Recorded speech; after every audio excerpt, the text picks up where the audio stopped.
Photosynthesis. They've taught us that plants need it and that without plants gobbling sunshine and spitting out oxygen with some sugars, we would all be dead. But guess what? It's all a fat lie, and you've been lied to. The reason why this bold statement is true has a lot to do with how energy works in nature. Here is how it all began.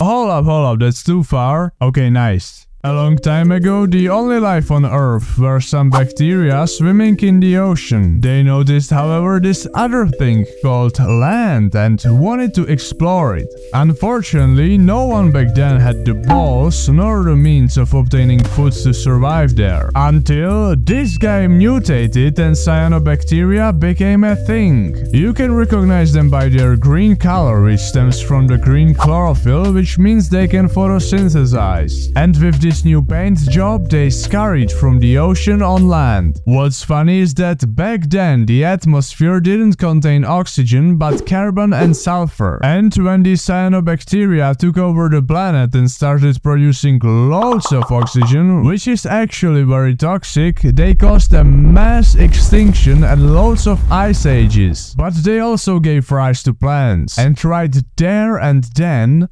life as we know it began. Now, there are two main takeaways from these billions of years of evolution. First, cyanobacteria and photosynthesis emerged when the atmosphere was still different, so in today's atmosphere the photosynthesis ain't as efficient. And second, this whole process that I just explained happened just so that the organisms have a way of obtaining energy on land. Which brings us to today. Scientists have discovered that if you give the plant everything it needs, including the products of the photosynthesis with energy, in a nice refreshing solution so that the plant can suck it up with its roots, it doesn't need to photosynthesize anymore. One of them special ingredients in this solution is called acetate, as the main ingredient in vinegar. And apparently the plants love it. Anyways, to test it out, scientists grew algae and yeast as well as normal crops, while only supplying the solution of the acetate and some other stuff to see if they can process the nutrients. Here is a quick interview with algae Adam, who took part in the experiment, about how it went. So Adam, tell us a bit about the whole experience. Well, they shoved us into some pitch black pit, fed us the acetate and stuff, and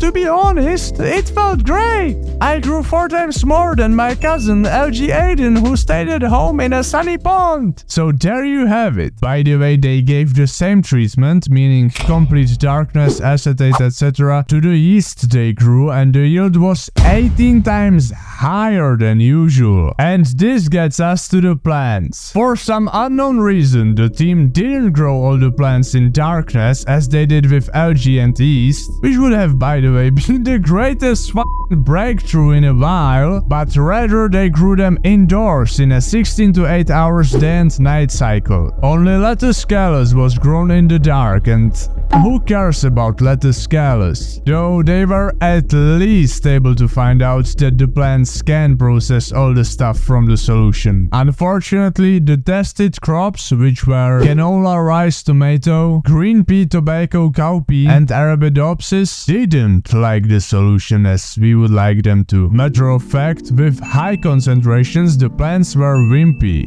which allegedly happens due to too much acetate in the solution. So yeah. Next, since we wanna bypass plant photosynthesis altogether, there is a valid question to answer. How oxygen? Well, the nice thing about this acetate process is that it works just like photosynthesis, but it's 4 times as efficient. Let me show you. You do this reaction called electrolysis and convert water, CO2 and energy into carbohydrates, aka the acetate, and oxygen. The only 2 differences are that the energy comes from electricity, not sunlight, and the process is able to convert not 1 but 4% of the total energy intake into plant mass. So oxygen is secured. But there is another valid question. Would the plants even be green when grown in darkness? And the answer is Maybe, since nobody has done it this way in the past, at least not that I know of, nobody can say for sure. But when you look at these pictures of the algae grown in the dark, it's quite green, so maybe. The main problem I see with growing food in the dark though is that if it won't have any color and won't even be crisp due to the solution, nobody will wanna eat it, and